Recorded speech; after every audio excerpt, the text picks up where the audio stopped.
It was 2005, and you have to do these timed surface fins. You got your snorkel, you got your mask, you got your compass board, and with fins on, of course, full camis, deuce gear, 782 gear, whatever they're calling it these days. And every day, on top of everything else that's going on at dive school, you have to pass these fins, these surface fins.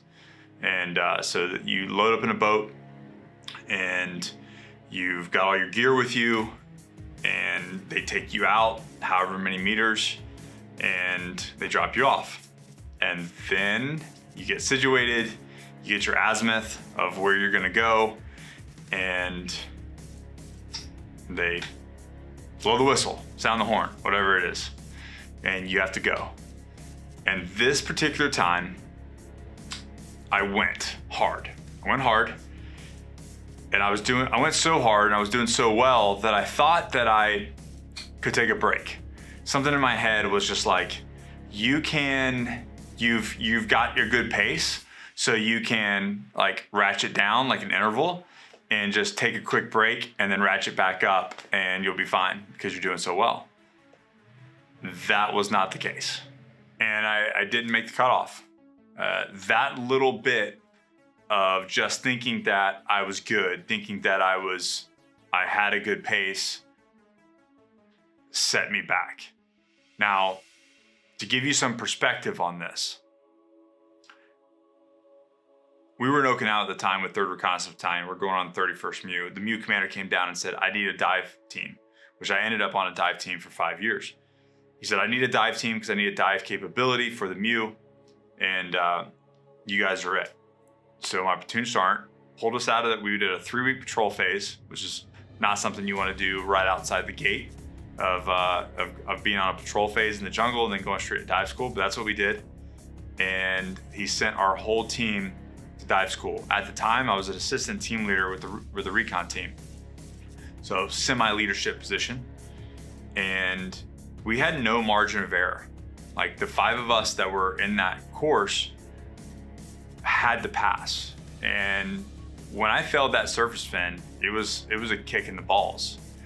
And our team kind of came together, and I remember my team leader got with me. He's like, whatever it is that happened, I don't care, but you need to unfuck yourself because we all have to pass this.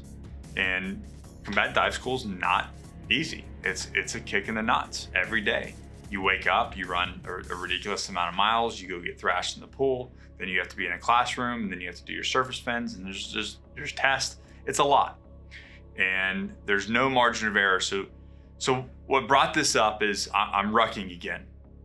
I'm rucking for the Baton Death March. So this is kind of the announcement video of doing that. So I did my first 4 miles the other day. For those of you that follow me on Instagram, saw that.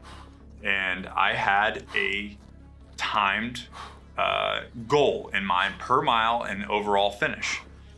And with a certain amount of weight, for 45 pounds. And I'm going through my first mile and and I finished my first mile on track. It was like 14 minutes for my first mile. And that thought came back. That thought of like, you're doing good. You can kind of interval this, catch your breath, save your legs a little bit, and then keep pushing and make it the next one. That's a lie. That's a lie that your brain is telling you. You can't let up just a little bit. For that lesson that I learned back in 2005, I learned that you can't let up. You have to maintain that pace, and your body can take it. It's your brain tricking you. So I felt that little tingle in my brain, like, oh, you're good. You can back off a little bit. But I knew my brain was lying to me, and I said nope, and then I pushed it a little further. And that's what I had to do. And every surface fin that I had to do during dive school, I was just pushing a little bit further. Can I kick a little bit harder? A little bit harder. Check my azimuth, make sure I'm good, keep my breathing, push a little bit harder every single time. There is no let up. There is no break until the end. And that's what's beautiful about that is the pain is temporary. our brain tricks us into thinking that it's like you're stuck there forever, but it's not. It's an hour, it's 2 hours, whatever, it's 30 minutes. But you just push. You push for that block of time, you push, and then it's over. So now for me, rucking and doing what I'm doing for training for the baton, I'm linking up with Hero Alone, I'm linking up with Nick Bear again, and then of course, Josh Hansberger signed up. So he is gonna be doing it with us. And we'll be out there for the 26.2 mile Memorial March with 45 pounds. And that's what it is. Every little inch, I'm gonna continue to push.